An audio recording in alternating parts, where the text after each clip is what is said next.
से आयो है संदेश, बुलावो आग्यो राम को। यह भजन हम हर बार सुनाते हैं, इस बार ना सुनाए तो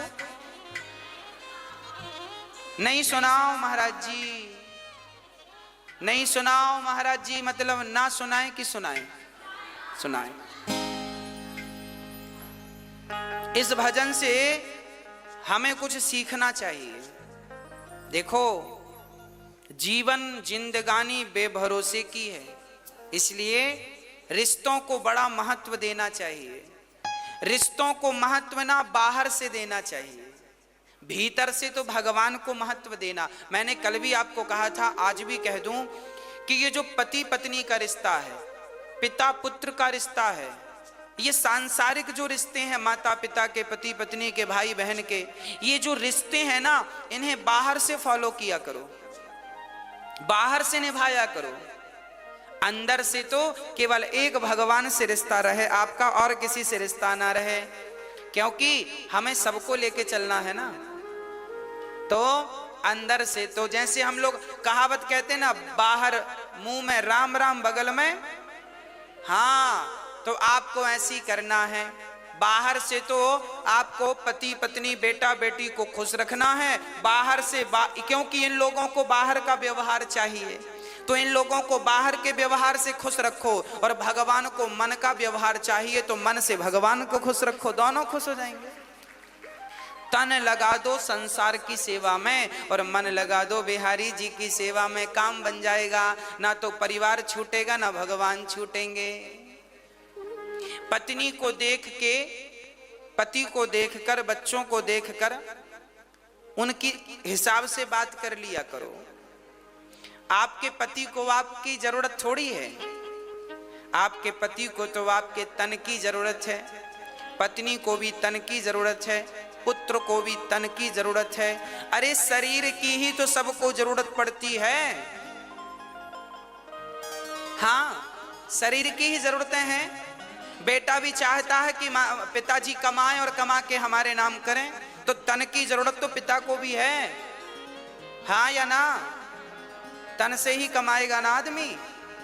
तो सच्ची बात कहूं, लोग तन की ही चाहत रखते हैं, तो तन उनको समर्पित कर दो संसार के लोगों को, और भगवान को तन की बिल्कुल जरूरत नहीं है। तो मन बढ़िया सा बना के ठाकुर जी के चरणों में मन से भजो।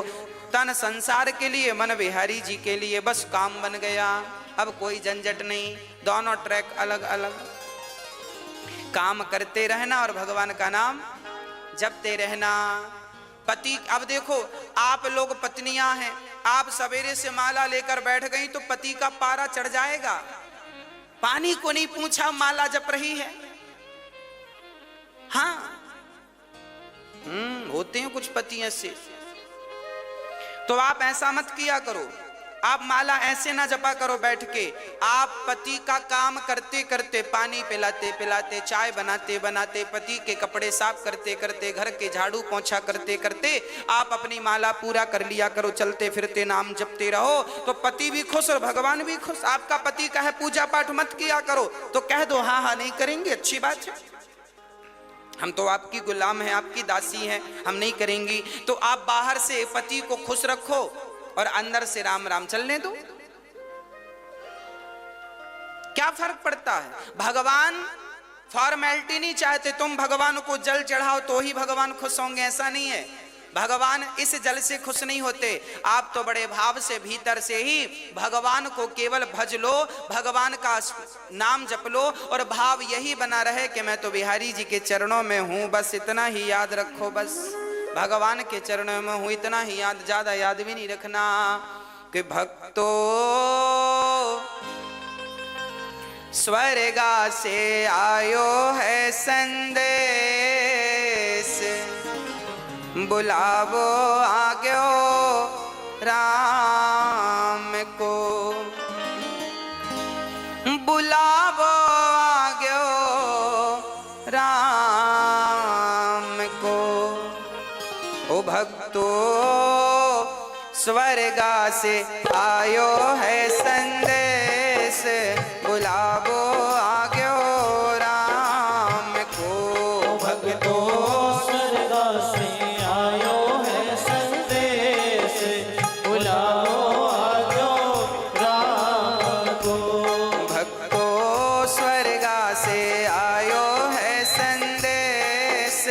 बुलावो आग्यो राम को। भक्तो स्वर्ग से आयो है संदेश, बुलावो आग्यो राम को। 1 मिनट की मोहलत दे दो, करूं बेटा से बात। 1 मिनट की मोहलत दे दो, करूं बेटा से बात। ओ 1 मिनट की मोहलत दे दो, करूं बेटा से बात। 1 मिनट की मोहलत दे दो, करूं बेटा से बात। एक पिताजी जब मरते हैं ना तो यमराज जी से रोक करके कहा, यमराज जी 1 मिनट का हमें वक्त दो, हम अपने बेटों से कुछ कहना चाहते हैं। क्या कहना चाहते हो? एक पिता ने बेटों से कहा कि भाई भाई प्रेम से रहना, तुम भाई भाई प्रेम से रहना, जाना है सबको उसके पास, बुलावो आग्यो राम को।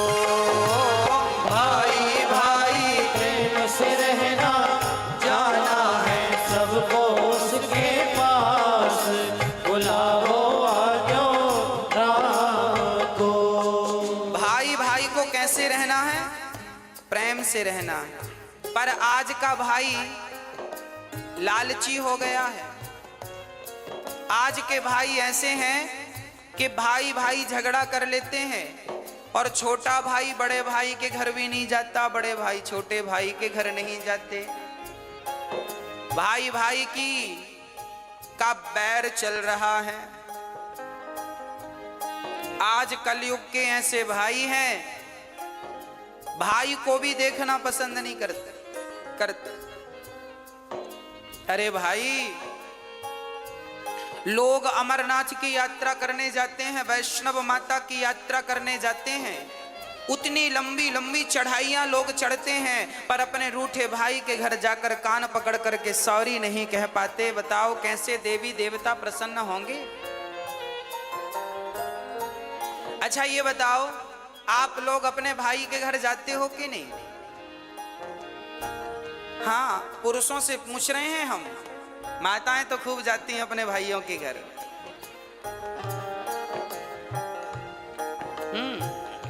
पुरुष लोगों से पूछ रहे हैं, आप जाते हो अपने भाइयों के घर? जाया करो, भाई का भी थोड़ा सा दुख दर्द समझा करो। आपका भाई कमाता नहीं है तो जरा उसे, आप कमाते हो तो जरा मदद किया करो, उसका भी कहीं काम धाम लगवाओ, उसको भी खड़ा करो। परिवार को ही परिवार का सपोर्ट करना चाहिए। जब आप ही नहीं करेंगे तो गैर क्या करेंगे? दूसरे क्या करेंगे? इसलिए भाई इसलिए तो होता है कि वो कभी मुसीबत में दूसरे भाई के काम आ सके। इसलिए भाई भाई में प्रेम जरूरी है। कैसा प्रेम? राम और भरत की तरह, राम और लक्ष्मण की तरह प्रेम होना चाहिए। राम जी ने प्रेम करके बताया है, देखो भाइयों से कैसा प्रेम किया जाता है। परंतु आज का भाई, हाँ जी, क्या होता है? आज भाई भाई के घर नहीं जाता। एक बार मैं एक गांव में गया कथा करने, तो वहां मैंने सुना कि 2 भाइयों में बड़ा विवाद चल रहा है, एक दूसरे को देखना भी पसंद नहीं करते। तो मैंने दोनों भाइयों को बुलाया और हमने कहा, बेटा ये बताओ, जब तुम्हारा छोटा भाई मरेगा तो तुम उसके मरने पे जाओगे कि नहीं? बड़े भाई से पूछा हमने। अलग अलग बुलाया हमने, एक साथ नहीं बुलाया। हमने पहले बड़े भाई को बुलाया, हमने कहा छोटा भाई मरेगा। हमने बड़े भाई से कहा कि तुम घर जाओ, बड़े हो, छोटे के घर जाओ, गलती किया है सो भूल जाओ, अब क्या करोगे? नहीं महाराज जी, मैं छोटे भाई के घर नहीं जाऊंगा, मैं उसकी शक्ल नहीं देखूंगा। तो मैंने कह दिया कि जब मरेगा तब जाओगे कि नहीं अर्थी उठाने? तो चुप हो गया। मैंने फिर पूछा कि छोटा भाई मरेगा तो जाओगे कि नहीं? बोला जाएंगे, मरने पे तो जाएंगे। हमने कहा पागल, मरने पर जाओगे तो लोग हंसेंगे, कैसा भाई है, जब भाई को जरूरत थी, जिंदा था, तब तो हाल चाल पूछने आया नहीं, मर गया तो अर्थी उठाने आ गया। तो अर्थी उठाने भी मत जाना, क्योंकि अर्थी उठाने वालों की भी कमी थोड़ी है, बहुत मिलेंगे। उसकी आंखों में आंसू आ गए। मैंने कहा अब जा। अब मैंने छोटे भाई को बुलाया। मैंने कहा क्यों, बड़े भाई के घर जाते हो कि नहीं? नहीं महाराज जी हम जाएंगे नहीं, हमारे बड़े भाई ने ऐसा ऐसा कहा है, दिल में चोट लग गई, घायल कर दिया बड़े भाई ने। हमने कहा सब ठीक है, ये बताओ बड़ा भैया मरेगा तो मरने पे जाओगे कि नहीं, तेर ही खाने? अरे महाराज जी जाएंगे, क्यों नहीं जाएंगे। हमने कहा तो मरने में केवल रसगुल्ले खाने जाओगे? अरे जब तुम्हारा भाई जिंदा है, जब तुम्हारे भाई को तुम्हारी जरूरत है, जब तुम ही आपस में लड़ोगे तो तुम्हारे भी तो दो बच्चे हैं, वो तुम दोनों को झगड़ा करते देखेंगे तो सीखेंगे क्या, संस्कार क्या दोगे? आप जो भी करते हैं वही आचरण आपके बच्चों में अपने आप पहुंचता है। इसलिए प्यार से रहा करो। आपके फेसबुक व्हाट्सएप में 5-5 हजार फ्रेंड होते हैं, पर आपका रियल भाई आपका फ्रेंड नहीं है, दोस्त नहीं है, मिलके रहते नहीं हो, तो उन 5,000 दोस्तों का करोगे क्या जो तुम्हारे फेसबुक व्हाट्सएप में है? क्या करोगे? इसलिए मैंने उससे कहा भाई मर जाएगा कल को तो रोने जरूर जाओगे, मत जाना रोने। रोने का भी अधिकार तुम्हें तभी मिलेगा जब तुम उसके आंसू पहुंचना जानोगे। आंसू पहुंचोगे जीते जी, और कल को मर गया तो रोने का अधिकार है, पर तुमने कभी आंसू तो पहुंचा नहीं, अब रोने क्यों जा रहे हो उसके मरने पर? मत जाओ। पर ऐसे ही भाई हैं आजकल, मरने पे ही दिखते हैं, जीते जी दिखते नहीं है। तो मैं आपसे हाथ जोड़कर प्रार्थना करता हूं, आप जरूर गलतियां माफ कर दो। बड़े भाई की गलतियां छोटा माफ करे, छोटे भाई की बड़े भाई माफ करें, और प्यार से गले मिलकर रहो।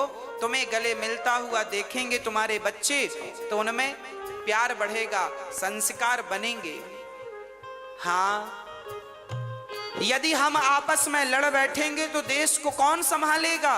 कोई भी बाहर वाला अपने घर से हमें निकालेगा। दीवानों होश करो मेरे देश प्रेमियों, आपस में प्रेम करो मेरे देश प्रेमियों। 1 मिनट की मोहलत दे दो, करूं बहू से बात। 1 मिनट की मोहलत दे दो, करूं बहू से बात।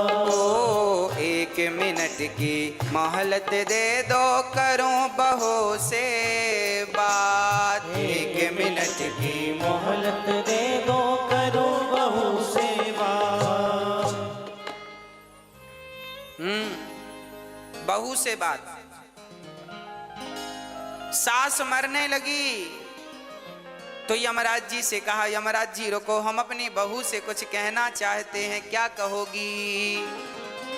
आपकी सासू मां कुछ कह रही है, सुनो ध्यान से। क्या कह रही है? 1 मिनट की मोहलत